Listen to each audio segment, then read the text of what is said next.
S আলমের লুট করা সম্পদের পরিমাণ প্রায় $20 বিলিয়ন, যার বাংলা টাকায় 2,39,620 টাকা।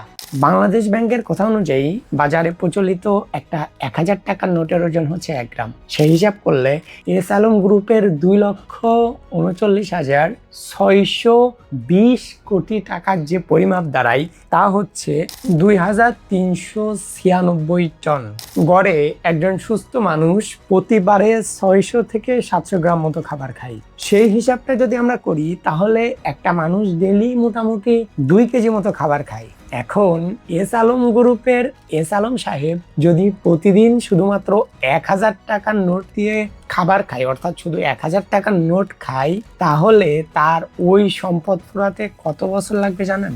তার এই লুট করা টাকা খেয়ে শেষ করতে সময় লাগবে 3280 বছর। ইয়েস, টাকা খেতে, খাবার না, জনগণের টাকা।